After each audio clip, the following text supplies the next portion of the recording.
Welcome back everyone to another video, and this is to do with GTA 6. Now, I've seen a lot of people have been milking GTA 6 even though there's nothing to milk, we don't know anything, but Kotaku, a reliable source, released an article today about Rockstar Games, what's going on there, and yeah, I'm not going to go through the full article, but the main points. So last fall, nearly a year after the release of Red Dead Redemption 2, the top Rockstar executive sent out an email to staff with a list of bullet-pointed initiatives to improve Rockstar's culture.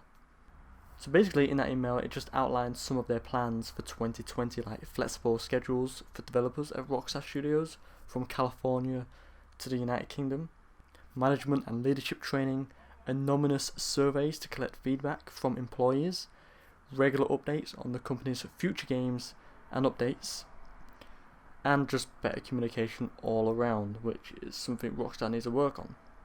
Now, the tenor of this email was straightforward after the controversies of 2018. If you remember them, about the employers working hundreds of hours a week, something like that. So after that, Rockstar wanted to do better, and they also wanted to cut back on crunch. It's also said that the next game for Rockstar Games is GTA 6, and it's to start out with a moderately sized release, which by Rockstar standards would still be a large game.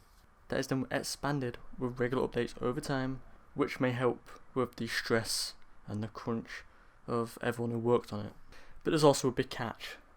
Rockstar's next big project, which is GTA 6, is still in early development. Okay. So when production ramps up and the game gets closer to launching, will overtime come with it? Will the Rockstar employees then face the pressure of months in order to finish all of this ambitious work it takes to make a Rockstar game?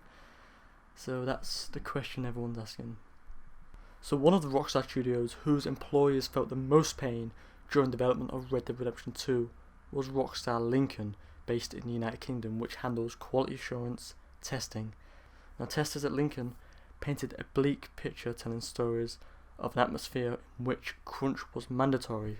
Staff were expected to put phones in a locker while at work, and the blinds had to be closed to prevent fans from snooping. Now, that about putting phones in lockers and then blinds closed, I work at PlayStation, that's what we do. Phone's got to go in the locker, you can't have it where you're working, at the desk. None of that. But since 2018, Rockstar has increased the salaries for Lincoln testers and converted all of the contractors to full-time staff. And the other thing is, apparently testers are now allowed to use their phones at their desk, which I find a bit odd, and they must really trust them if they allow their phones at the desk. Because like I said, at PlayStation, you have to have it in the locker. You're not allowed it in the office. So a lot of people did think Bully would be the next Rockstar game, but it's not. The next game is GTA 6, and it's still in early development, like I said earlier. So don't expect it to come out in the next few years, because it most likely won't if it's early development.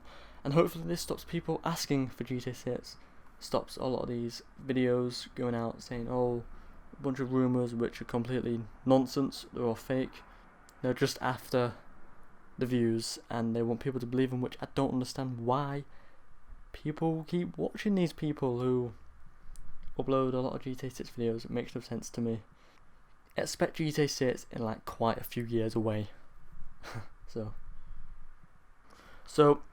I'm going to talk about in this video. If you want to read the full article by Kotaku, I'll leave it in the description below. It's quite long, but it's a good read as well, interesting. But hit the like button, subscribe for more, and this will be the last GTA 6 video you see me do in a long time, or until we get information, which could be in a few years. I'll see you in the next one.